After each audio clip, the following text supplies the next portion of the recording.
시몬 베드로에게 이르시되 요한의 아들 시몬아 내가 이 사람들보다 나를 더 사랑하느냐 하시니 이르되 주님 그러하니이다. 내가 주님을 사랑하는 줄 주님께서 아시나이다. 이르시되 내 어린 양을 먹이라 하시고 또 두 번째 이르시되 요한의 아들 시몬아 내가 나를 사랑하느냐 하시니 이르되 주님 그러하나이다. 내가 주님을 사랑하는 줄 주님께서 아시나이다. 이르시되 내 양을 치라 하시고 세 번째 이르시되 요한의 아들 시몬아 내가 나를 사랑하느냐 하시니 주께서 세 번째 내가 나를 사랑하느냐 하심으로 베드로가 근심하여 이르되 주님 모든 것을 아시오매 내가 주님을 사랑하는 줄을 주님께서 아시나이다. 예수께서 이르시되 내 양을 먹이라. 내가 진실로 진실로 네게 이르노니 네가 젊어서는 스스로 띠띠고 원하는 곳으로 다녔거니와 늙어서는 네 팔을 벌리리니 남이 네게 띠띠우고 원하지 않은 곳으로 데려가리라. 이 말씀을 하심은 베드로가 어떠한 죽음으로 하나님께 영광을 돌릴 것을 가리키심이로라. 이 말씀을 하시고 베드로에게 이르시되 나를 따르라 하시니 베드로가 돌이켜 예수께서 사랑하시는 그 제자가 따라가시는 것을 보고 그는 만찬석에서 예수의 품에 의지하여 주님을 파는 자가 누구오니까 묻던 자더라. 이에 베드로가 그를 보고 예수께 여짜오되 주님 이 사람은 어떻게 되겠사옵나이까? 예수께서 이르시되 내가 올 때까지 그를 머물게 할지라도 내게 무슨 상관이냐? 너는 나를 따르라 하시더라. 우리 지난주에 무덤에서 나오는 부활신앙이라는 제목으로 진짜 부활신앙을 맞이한 부활절을 맞이한 저희들이 어떻게 살아야 되는가, 그 신앙 속에 가장 핵심된 내용이 세 가지가 있습니다. 첫째는 뭐냐면은 우리와 함께 하시는 하나님, 예수님의 부활이 우리에게 증명하시고 예수님의 부활이 우리에게 가르쳐 주시는 것은 바로 이겁니다. 우리와 함께 하시는 하나님, 어떠한 장벽, 어떠한 어려움이 있을지라도 예수님은 우리와 함께 하신다. 그 다음에 두 번째, 모든 일을 주관하시는 하나님. 특히 예수님께서 자신의 죽음을 예언하시고 그리고 예언하신 대로 3일 만에 부활하신 그 사건을 통해서 하나님께서 모든 일을 주관하고 계시다. 우리와 함께 하실 뿐만 아니라 우리의 삶을 주관하시고 통제하시고 인도하신다. 그 다음에 세 번째, 막달라 마리아에게 가서 이 부활의 소식을 제자들에게 전하라라고 말씀하셨던 것처럼 우리에게 사명이 있다는 겁니다. 우리에게 사명을 주시는 하나님. 막달라 마리아는 이 부활 신앙을 통해서 예수 그리스도를 만남으로 통해서 그 막달라 마리아가 청에 처해져 있던 그 상황을 한번 생각해 보십시오. 진짜 자신에게 들렸던 7 귀신을 쫓아주신 예수님, 그냥 귀신만 나간 것이 아니라 그 삶이 완전히 변했어요. 새 사람으로, 보통 사람으로, 그 이상으로 변했는데 예수님이 죽고 나서 완전 멘붕에 빠져버리고 말죠. 그리고 실망, 절망, 원망, 도망, 노망, 사망에 이르는, 죽지는 않았지만 완전히 다시 무덤 속에 갇혀있는 삶으로 돌아갈 수밖에 없었어요. 그랬는데 예수님의 부활을 만나고 부활하신 예수님을 만나고 그 삶이 생기, 원기, 총기, 용기, 활기, 열기, 향기가 나는 삶으로 급변했다는 것이죠. 이것이 우리에게 주는, 부활이 주는 의미입니다. 무덤에서 살아나신 예수님이 우리로 하여금 어디에서부터요? 죽음에서 나오게 하신다. 무덤에서 나오게 하신다는 거예요. 여러분, 무덤 속에 갇혀 사는 사람들이 얼마나 많습니까? 실제로 우리가 미국이라는 지상 낙원에서 살지만은 요즘은 지상 낙원이라고 얘기하는 사람은 아무도 없지만은, 그러나 미국이라는 낙원에 우리가 이민 오지 않았습니까? 그렇다고 우리가 낙원에서 살고 있습니까? 예수님이 같이 죽어가는 그 죄인에게, 강도에게 내가 나와 오늘 낙원에 있으리라. 뭡니까? 예수 믿는 그 순간 우리의 삶이 십자가가 아니라, 무덤이 아니라 무엇으로 변한다? 낙원으로 변한다는 것인데 실제로 그렇지 않다는 겁니다. 여러분, 제자들을 한번 보십시오. 이 사람들은 예수님의 부활의 소식을 들었을 뿐만 아니라 예수님을 만났어요. 부활하신 예수님을 만났어요. 그래서 도마가 예수님, 내가 예수님의 그 손에 내가 손가락을 넣어보지 않고는 믿지 않겠다고 했던 도마에게 나타나가지고 자, 내 손에 한번 내 손을 봐라. 손가락을 넣어봐라. 그랬더니 주여 하면서 예수 그리스도를 만나고 예수 그리스도를 주로 고백했던 도마도 오늘 성경을 보니까 오늘 같이 읽지는 않았는데 21장 그 앞부분에 보면은 이들이 숨어 있었어요. 베드로, 도마, 나다나엘, 요한, 야고보, 다른 제자들 다 그들이 함께 모여 있다고 얘기했는데 모여 있었던 게 아니라 숨어 있었던 겁니다. 모여가지고 같이 숨어가지고 언제요? 예수 그리스도, 부활하신 예수 그리스도를 만난 그 후에도 어떻게 보면은 우리하고 비슷한 상황입니다. 우리는 예수 그리스도를 신체적으로, 육신적으로 만나지는 않았지만은 우리가 영적으로 만나지 않았습니까? 말씀으로 만나고 성령으로 만나고 우리의 영혼과 하나님의 영이 함께 만나는 그런 체험을 다 하지 않았습니까? 그럼에도 불구하고 이들은 어떻게 하고 있었나? 숨어 있었다는 거예요. 예수님의 부활이 이들에게 아무런 영향력을 주지 않았다는 겁니다. 하나의 그냥 역사적인 기록이고 하나의 예수 그리스도의 기적, 그 이외에는 아무런 의미가 없었다는 것이죠. 그런데 이것이 옛날 제자들에게뿐만 아니라 오늘날 우리에게도 마찬가지라는 거예요. 우리가 비록 예수를 영접하고 예수님을 만나고 앞으로 부활신앙을 갖고 있다고는 하지만은 그러나 부활신앙이라는 것은 옛날 2000년 전에 예수님이 말씀하셨고 예수님이 이루셨던 그 기적인데 그것이 우리에게 오늘날 주는 의미가 별로 없다는 거예요. 그렇지 않습니까? 그리고 이 제자들처럼 우리도 그냥 숨어 있고 그냥 평범하게 예수 그리스도라고 난 예수 믿는 사람이라고 얘기하면은 핍박도 받고 어려움도 받고 사람들한테 왕따도 당할 수 있으니까 어떻게 해요? 조용하게 묻어 지내는 누구하고 다를 바가 없습니까? 지금 제자들하고 하나도 다를 바가 없습니다. 오히려 제자들은 예수 그리스도를 직접 보고 만나고 십자가 못 박힌 그 손에 손가락은 넣어보진 않았지만 그것도 본 이 사람임에도 불구하고 그냥 예수 그리스도의 부활은 하나의 옛날 역사, 기록, 사건, 기적. 예수님이 수많은 기적을 했는데 그 중에 하나, 그걸로 그냥 넘어가고 만 겁니다. 그러나 예수님이 부활하신 그 의미는 그냥 나는 하나님이다. 나는 이렇게 놀라운 사람이다. 나는 무담에서 부활했다. 그것만을 우리에게 주시려고 부활하신 것이 아니라는 것이죠. 예수 그리스도의 부활은 오늘날 신앙생활을 하는 우리에게 있어서의 능력입니다. 능력의 근원이에요. 그럼에도 불구하고 우리가 그러한 능력의 근원이 있음에도 불구하고 누구처럼? 제자들처럼 어디에서? 무덤에 갇혀 살고 있다는 것이죠. 이들이 그냥 숨어 있었다고 우리가 얘기를 하지만은 무덤이나 마찬가지죠. 왜? 그냥 아무 데도 가지 못하고 그 안에서 그냥 자기네끼리 지지고 볶고 옛날 얘기하고 옛날에 그 영화로웠던 거, 옛날의 기적, 옛날 예수님이 행하셨던 것, 또 옛날 자신들이 쓰임받았던 그거 자랑하고 간증하고 서로 위로하면서 지내지 않았겠어요? 그러나 외부에서 볼 때, 특히 예수님이 볼 때는 이것이 무엇이었어요? 이것이 무덤입니다. 우리를 가두어 놓고 흑암 속에 가두어 놓고 제대로 내가 살지 못하게 만드는, 지금 우리 예수 그리스도를 믿고 부활을 믿는 많은 신앙인들이 얼마나 무덤 속에서 갇혀 살고 있습니까? 현실에 갇혀가지고 내가 어떠한 존재인지 모르고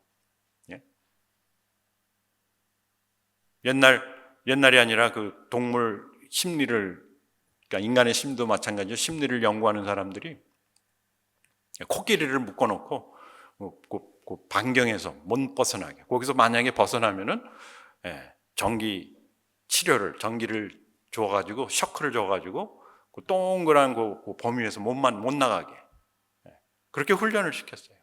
그리고 나중에 이제 줄을 끊어가지고 그냥 혼자서 자유롭게 살게 해놨는데도 그 반경을 벗어나지 못하고 있다라는 겁니다. 어떻게 보면 그 코끼리를 묶고 있는 그 줄이 무엇입니까? 우리를 묶고 있는 옛날 그 죄, 옛날 죄의식, 옛날 죄악된 삶, 우리의 사고방식, 이런 것이 될 수 있지만은 예수님께서 그 죽음의 사슬을 끊으셨음에도 불구하고 우리는 거기에 매여서 그 안에 갇혀서 그 우리에 갇혀서 그러한 한정된 삶을 살고 있다는 것이죠. 얼마나 하나님이 보실 때 아까운 겁니까? 독수리 새끼를 잡아가지고 닭장에서 닭들하고 같이 키워놨더니 얘네들이 닭같이 살더라, 그겁니다. 밖에 꺼내놨더니 그냥 닭들처럼 더 다니면서 씨앗 주워 먹고 지렁이 파먹고, 독수리가 말입니다.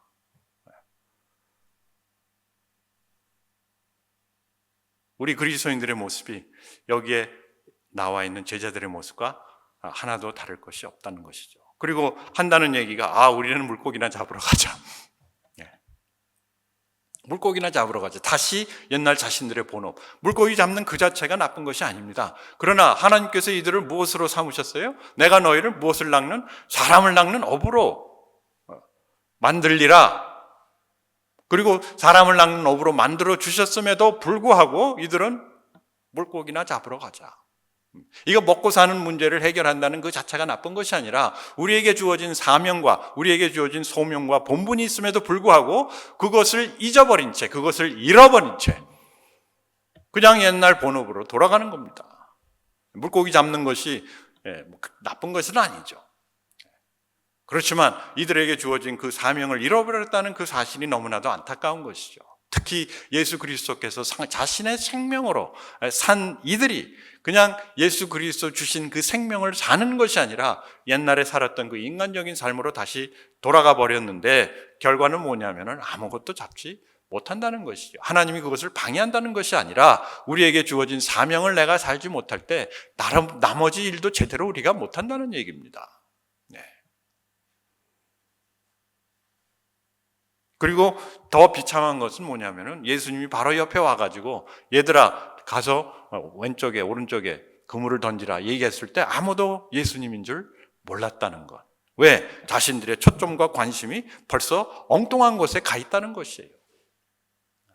천국의 말씀으로, 하나님의 말씀으로, 천국의 원리로 살아야 되는 이 믿는 사람들이 그냥 세상 일에 매여가지고 거기에 매여 있으니까 전혀 다른 것은, 영적인 것은 보이지도 않고 자신들이 따르고 자신들을 가르치고 자신들을 사랑하고 자신들을 위해서 죽으셨던 예수 그리스도조차 알아보지 못하는 그런 평범한 삶, 결국은 죽은 삶이죠. 영적으로 돌아가 버리고 마는 겁니다.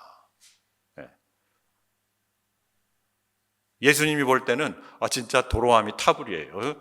3년간 자기가 열심히 가르치고 먹이고 기적을 행하고 또 훈련하고 했던 이 사람들이 다 뿔뿔이 흩어지고 만 겁니다. 분명히 부활한 예수님을 만난 후의 얘기입니다. 이것이 예수님을 만나기 전이 아니고 부활하신 예수님을 보지 못한 것도 아니고 그 소식을 듣고 예수님을 보고 그 자리에 있었던 사람들이 조금 시간이 지나니까 이렇게 다시 옛날 삶으로 돌아가 버리고 말았다. 저도 기억이 납니다. 제가 예수 그리스도를 믿고 참 대학교 1학년 때인데 아주 익사이팅 돼가지고 친구들도 전도도 하고 교회도 불러드리고 또 제가 모임을 주선해가지고 저에게 성경을 가르치는 분을 초대해가지고 이런 말씀은 내가 들어본 적이 없다 해가지고 막 그렇게 그런 모임도 갖고 그러면서 한 6개월이 지나니까 그리고 별로 반응이 없으니까 그리고 공부해야죠, 돈 벌어야죠, 또 부모님 또 연락해야죠, 뭐 여러 가지 할 일도 많으니까 점점 옛날이 아니라 바로 6개월 전에 가졌던 그 기쁨, 그 평안 이것이 사라지고 시험 공부해야지, 알바 가야지, 여자친구 또 찾아야지 없었거든요. 열심히 그리로 돌아가 버리고 말았던 거죠. 그리고 지금도 마찬가지죠. 지금도 저희들이 주일만 되면, 특히 이제 목회자들은 주일만 되면은 주일이 이제 굉장히 소중하니까 말씀 준비도 하고 뭐도 하고 해서 막 정신을 차리고 예수 그리스도 뭐 기도도 하고 막 그러다가 딱 주일이 지나고 월요일 되고 화요일 되면은 소위 말해서 끈을 놓지 않습니까? 그리고 이것이 계속 반복이 되다 보면은 우리들의 신앙생활은 하나의 종교생활로 변하고 만다는 것이죠. 그 안에 예수 그리스도의 부활이 주는 그 영적 능력이나 열정이 식어버리고 만다는 것이죠. 그런데 소망이 있습니다. 뭐냐면은 예수님은 아까도 말씀드렸지만 예수님은 모든 상황을 함께 하시고 알고 계시고 그 상황에 주권을 갖고 계시는 예수님이 제자들을 그대로 놔두시지 아니하시고 오늘날도 하나님께서 우리를 그대로 놔두시지 아니하시고 어떻게 하십니까? 찾아오신다는 것. 이것이 복음이에요. 이것이 복음입니다. 찾아오시는 하나님. 세상의 어느 종교가 우리를 찾아옵니까? 특별히 우리가 이러한 실패감 속에 빠져있는 우리를 누가 찾아오겠느냐는 것이죠. 부모님들도 안 찾아와요. 여러분 만약에 여러분들이 공부를 못해가지고 뭐 시골 대학 갔다거나 아니면은 대학도 못 들어갔다. 그러면 집에서 밥이나 제대로 얻어먹을 수 있습니까? 옛날 우리 다닐 때는 제대로 밥도 못 얻어먹습니다. 그런데 예수님 어떻게 하십니까? 예수님이 이들을 찾아오세요. 이들이 뭐 성공한 사람들입니까? 이들이 예수님께 도움을 요청했습니까? 야, 이제 예수님이 주신 명령을 내가 이루기 위해서 예수님 이것이 필요합니다. 능력이 필요합니다. 리더가 필요합니다. 예수님 다시 오십시오. 그게 아니었어요. 실패하고 실망한 가운데서 시리 속에 빠져가지고 실패자의 삶을, 낙오자의 삶을 살던 이들입니다. 뭐 며칠 되지도 않았어요. 예수님이 부활하시고 또 예수님이 예루살렘 이성할 때 호산나 구원하소서. 그리고 예수님이 그 높은 자리에 올라가실 때 하나는 왼쪽에 하나는 오른쪽에 앉혀주십시오 하고 막 열심으로 예수님을 찾던 이 사람들이었는데 완전히 실패하고 실패자 나고자 이들을 예수님께서 찾아오셨다는 것이죠. 하나님은 승리자를 찾아가시는 것이 아니라 이러한 패배자, 시리 속에 빠져있는 사람, 실패자, 나고자. 왜? 예수님이 보시는 것은 우리의 업적이 아니고 내가 이룬 어떠한 행적이 아니고 내 한 생명이 귀하기 때문에 우리 한 사람 한 사람을 귀히 여기시기 때문에 그 한 생명을 위해서 그 하늘나라에서 이 땅에까지 오셨던 그 예수님이 오늘도 우리를 찾아오신다는 거예요. 책망하기 위해서 절대 아닙니다. 찾아오셨어요. 그리고 뭘 하십니까? 먹이세요. 여러분, 먹는 것이 참 중요합니다. 제가 요즘 잘하는 농담인데 뭐냐면은 저도 이제 몇 끼 먹을 날이 많이 없어요. 그러니까 횟수로 따지면은 끼니가 별로 남지 않았기 때문에 한 끼라도 잘 먹어야 되겠다. 옛날에 뭐 그냥 대강 뭐 라면도 먹고 빵도 먹고 그래서 해치웠는데 그리고 우리 왜 젊었을 때 그런 얘기 하지 않습니까? 나이 막 따질 때 자기가 나이가 많다는 것을 야 내가 밥그릇을 몇 그릇을 더 먹었는데 너보다 밥그릇 수로 따지는데 이 먹는 것이 참 중요할 뿐만 아니라 잘 먹으면은 힘이 나요. 잘 먹으면 기분도 좋아지고 잘 먹으니까 행복해져요. 그래서 우리 교회도 참 맛있게 잘 먹는 것 같은데요. 예수님이 오셔서 첫 번째 하신 일이 그거예요. 이들을 뭐 책망하시고 니네들 뭐 이래서 되겠느냐 꾸짖고 니네들 앞으로 이렇게 살아라 가르치신 것이 아니라 조반을 딱 차려놓고 아침을 딱 차친상을 차려놓고 거기에 이제 제가 예루살렘 갈릴리 호숫바다에 간 적이 한 번 있는데 거기 가면은 미국서 얘기하는 틸라피아라는 종류래요. 그런 종류의 넓적한 도미 같은 생선 그게 많이 잡힙니다 거기. 그리고 거긴 물이 깨끗하니까 아주 싱싱하고 진짜 회로 먹어도 될 텐데 이 사람들은 회를 잘 모르니까 그걸 튀겨가지고 이렇게 먹는데 맛있어요. 뭐 생선에다가 튀겼다가 소금 치면 다 맛있죠. 그거를 예수님이 딱 차려놓고 막 이 얘기하는데 입에서 침이 도네요. 딱 차려놓고 와서 먹어라. 아무도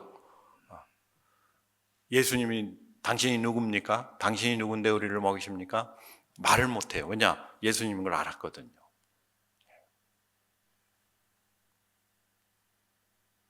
예수님이 뭘 하고 계십니까? 먼저 회복. 관계성의 회복뿐만 아니라 참 하나님이 너희를 이렇게 사랑하신다. 우리 한국 분들의 인사가 뭡니까? 식사하셨습니까? 그 뭡니까? 내가 너를 사랑한다는 뜻입니다. 우리는 좋은, 사랑하는 사람, 가까운 사람, 아끼는 사람들에게 잘 먹이려고 하지 않습니까? 어려서부터, 옛날부터.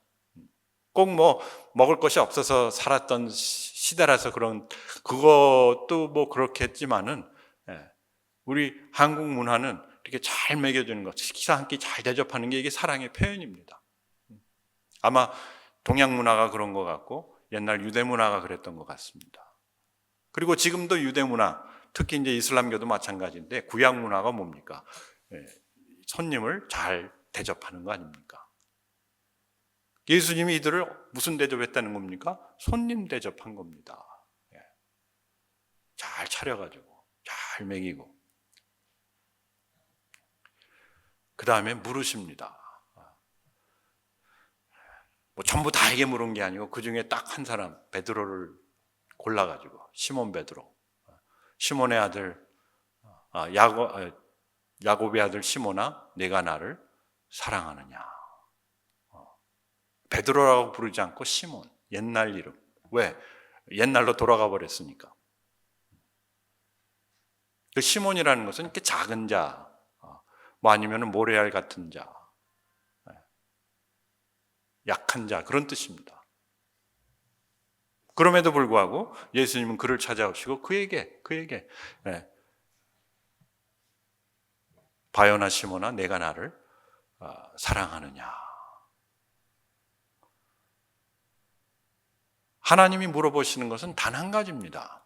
그리고 우리가 책임져야 하는 것은 단 한 가지예요. 내가 사명을 잘 이루었다 못했다, 아이들을 잘 키웠다, 내가 신앙생활을 잘했다 못했다가 중요한 것이 아니고 결국은 내가 하나님을 사랑하는가. 사랑의 관계. 왜? 하나님이 사랑하사 이 땅에 오셔가지고 자기 아들을 주시고 사랑을 확인하셨는데, 그 목적으로 오셨는데, 세상을 사랑하셨기 때문에 오셨기 때문에 하나님의 목적은 우리가 그 하나님을 사랑하는가, 그리고 그 사랑의 관계에 내가 있는가 없는가. 여기서 바요나 시몬아, 내가 나를 사랑하느냐, 그 질문은요 아무나 할 수 있는 것이 아닙니다. 내가 만약에 그 사람을 사랑하지 않는다면 그 사람에게 당신 나를 사랑합니까? 라고 묻지 못합니다. 그렇지 않습니까? 심지어 배고픈 사람에게 당신 배고픕니까? 물어보지 못하는 것처럼, 배고픈 사람한테 배고픕니까? 당연한 거 아닙니까? 만약에 내가 그분에게 아니면 그 사람에게 밥을 사줄 수 없다면 배고프냐고 물어보지 못합니다. 그리고 내가 그를 사랑하지 않는다면, 사랑하고 싶은 마음이 없다면 Do you love me? 내가 나를 사랑하느냐? 물어볼 수가 없습니다. 결국 예수님이 시몬에게 이야기하는 것, 말씀하시는 것은 내가 너를 이만큼 사랑한다. 내가 너를 이들이 너를 사랑하는 것보다, 아니면 이들을 사랑하는 것보다 더 많이 사랑한다.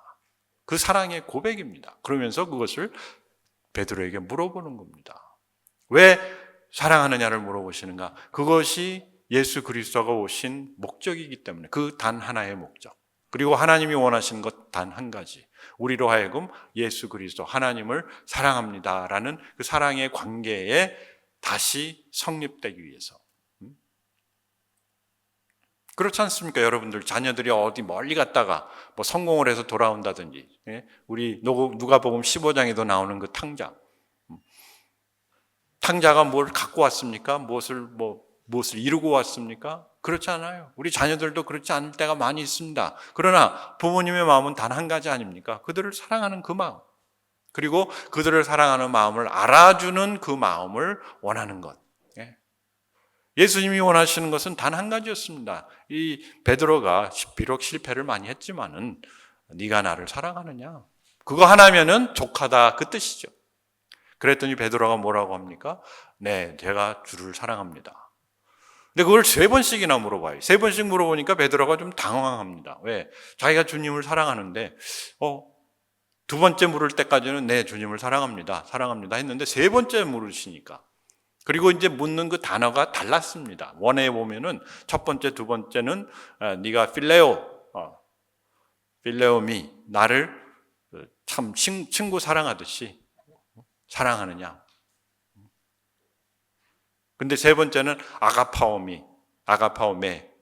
네가 나를 아가페적인 사랑으로 진짜 하나님이 너를 사랑하듯 사랑하느냐 했더니 베드로의 대답이 저는 그렇게 사랑하지 못하고, 거기에 근심하며 대답했다 그러지 않습니까? 왜냐? 예수님이 사랑이라는 단어를 바꿨어요. 차원을 바꾼 겁니다. 내가 너를 사랑하듯이 사랑할 수 있느냐 했더니 베드로는 감히 제가 그렇게 사랑하지 못합니다. 필레오로 대답합니다. 무슨 말씀인가? 베드로는 하나님의 사랑의 차원, 예수 그리스도의 그 사랑의 차원을 본인이 알았다는 겁니다. 그리고 자기가 그렇게 사랑할 수 없다는 것도 본인이 알았고, 결국은 하나님의 사랑을 알았을 뿐만 아니라 자기가 얼마만큼 사랑할 수 있는지를 알았다는 것이죠. 자신의 사랑의 한계. 그러면서 필레오로 대답할 수밖에 없었다는 것이죠. 결국 예수님께서 그 세 가지 질문을 통해서 하나님이 베드로를 얼마만큼 사랑하시는가? 아가파오로 사랑한다. 그리고 베드로로 하여금 어떠한 사랑으로 하나님을 사랑하는지를 누가 깨닫게 해요? 본인이 깨닫게 하셨다는 거예요. 본인이 고백하게 하신 겁니다. 고백할 기회를 주신 것이죠. 왜? 베드로는 세 번이나 예수님을 부인하지 않았습니까?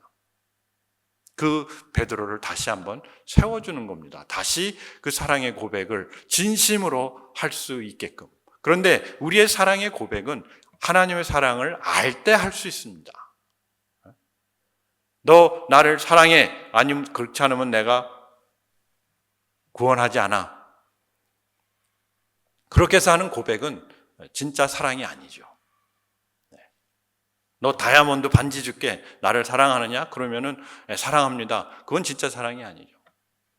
아마 베드로는 자기가 예수 그리스도를 3번씩이나 부인하고 참 고민에 많이 빠졌을 거예요. 내가 진짜 예수님을 사랑했는가? 여러분 그런 적 없습니까? 저는 목회자라서 그런지 그런 고민에 많이 빠집니다. 내가 진짜 예수님의 부르심을 잘 들었나? 그때 잘못 들은 게 아닌가? 아니면 잘못 생각한 게 아닌가? 좀 감정적이었던 게 아닌가? 그런 생각이 들 때가 많이 있어요. 그리고 저도 항상 예수님을 사랑합니다. 하나님을 사랑합니다. 하지만은 내가 진짜 하나님을 사랑하는가? 고민이 될 때가 많이 있습니다. 제가 하나님을 아직 부인했다. 그런 적은 아직은 없습니다. 왜? 제 목에 총칼이 들어오고 그런 적이 없으니까. 그런데 만약에 누가 총을 갖다 대고 네가 진짜 하나님을 사랑하느냐 그러면은 글쎄요 하고 부인할 수도 있을 것 같아요. 왜냐? 이 참 그 사랑이라는 그것이 확인이 안 됐기 때문에. 그런데 이러한 사랑의 확인은요, 그런 어려움, 그런 두려움, 그런 괴로움을 통해서 확인이 되는 것 같아요. 내가 진짜 어려울 때, 내가 진짜 두려울 때, 내가 진짜 괴로울 때 내가 깨닫고 고백하는 그 사랑이 진짜 사랑이 아닌가. 베드로는 자신이 이렇게 실패하고 이런 낙오된 삶, 아주 외로웠지 않겠어요? 옆에 다른 친구들도 있었지만 그들이 도움이 전혀 되지가 않았습니다. 그런 가운데 예수님이 찾아오셔가지고 나는 너를 이렇게 사랑하는데 너는 나를 사랑하느냐 했을 때 베드로는 거기에 거침없이 내가 주를 사랑하나이다 답할 수가 있었습니다. 왜? 예수 그리스도의 그 사랑을 자기가 알았기 때문에. 여러분, 우리 부활신앙이라는 것은 이러한 사랑의 확인입니다. 하나님이 우리를 이렇게 사랑하사 우리를 죽음에서 나올 수 있도록 본인이 나오시고 우리를 또 나오시게 우리에게 사랑의 고백을 원하신다.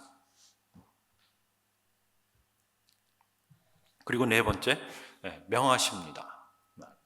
중대 사명을 맡기시는 하나님. 그래서 여기서 베드로한테 너희는 가서 이제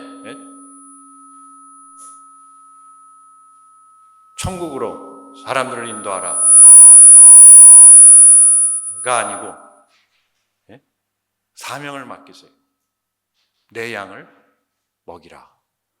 내 양을 치라. 내 양을 먹이라. 뭡니까? 양 돌보는 양치기 사역을 맡긴 겁니다.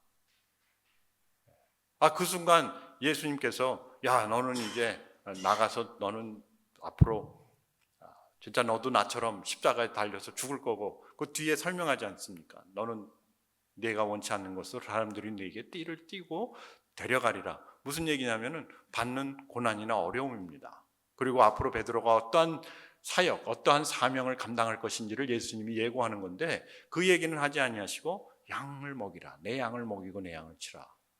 우리에게 주어진 새로운 사명, 그리고 부활신앙이 있는 우리에게 주어진 새로운 사명은 다른 엄청난 거대한 것이 아닙니다. 그것은 내게 맡겨진 사명을 하루하루 감당하다 보면 그것이 오는 것이지, 그것이 이루어지는 것이지, 갑자기 너를 이런 곳에 파송하고 저런 곳에 가라가 아니라 내 양을 먹이라. 한 영혼을 사랑하고 그 양을 키우고 그 양을 돕는, 그 양에게 생명을 풍성하게 주는 그 삶이 우리의 사명이라는 것입니다.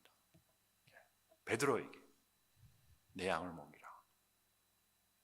어떻게 보면 실패한 베드로에게 예수 그리스도의 그 소중한 양을 맡기는 겁니다. 여러분 실패한 사람에게 그런 거 맡기겠어요?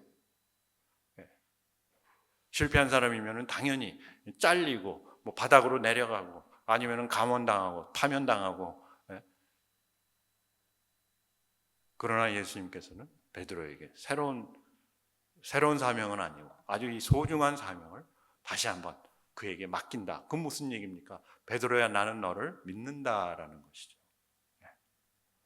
I trust you. 굉장한 우리에게 용기를 주는 말씀. 그것이 누구에게로부터? 하나님으로부터 베드로에게 온 겁니다. 여러분, 오늘 부활신앙을 맞이하는, 그리고 부활절을 지난 우리에게, 또 만약에 부활절로 인해서 참 기분이 올라갔다가 이렇게 침체된 우리 모두에게, 무덤에 갇혀있는 모든 분들에게, 어디에 갇혀있던, 참 어떤 실망감 속에서 좌절하고 있던 상관없이 오늘 예수 그리스도 하나님께서는 우리를 찾아오셔가지고 우리를 먹이시고 물으시고 우리에게 이러한 귀한 소중한 사명을 다시 한번 확인시키시고 맡기시면서 마지막으로 하시는 말씀이 I trust you. 나는 너를 믿는다. 왜 하나님이 우리를 믿습니까? 하나님은 예수 그리스도를 믿으시기 때문에 우리를 믿습니다. 자신을 믿으시기 때문에. 그리고 우리에게도 만약에 하나님을 믿는다면 너도 내 자신을 믿고 그 상황에서 일어나서 앞으로 펼쳐질 놀라운 부활의 역사를 체험하라. 여러분, 베드로는 자기 앞에 어떤 역사가 일어날 줄 몰랐어요. 그리고 아마 그것을 몰랐기 때문에 그렇게 좌절하고 무덤 속에 갇혀서 살았을 겁니다. 그러나 하나님께서 예수 그리스도를 통해서 그에게 무덤 밖에서의 삶, 무덤 밖에서의 사명, 무덤 밖에서의 그 가치를 베드로에게 와서 다시 한번 불러 일으키신 것입니다. 여러분, 우리 부활신앙은 하나 옛날 기록이 아니고 기적이 아니라 오늘날 우리로 하여금 갇혀있는 곳에서 나와서 진짜 하나님께서 원하시는 그 삶을 살면서 나의 삶이 천국을 이룰 뿐만 아니라 많은 사람들을 천국으로 인도하는 사명으로 이끄는 삶이라는 것을 다시 한번 확인하면서 오늘 예배 마치기를 원합니다. 우리 같이 기도하겠습니다. 하나님 아버지, 비록 부활절을 우리가 알고 또 몸소 예수 그리스도를 만났지만은 우리의 삶이 많은 경우에 그냥 이러한 무덤이나 틀에 갇혀 사는 삶이 됨을 이 시간 고백합니다. 하나님, 이 틀에서 또 이 무덤에서 갇혀 있는 곳에서 우리가 나오기를 원합니다. 무덤 밖에 그 세상을 보기를 원하고 그 세상에서 이루어질 수 있는 많은 가능성과 일들을 저희들이 보기를 원합니다. 몸소 체험하기를 원하오니 하나님, 이 시간 우리를 일깨워 주시고 무덤에서 나사로를 부르셨던 것처럼 저희들의 이름을 부르시고 우리를 회복시켜 주시고 또 우리에게 새로운 사명 다시 한번 확인시켜 주시옵소서. 우리 주 예수 그리스도의 이름으로 기도하옵나이다. 아멘.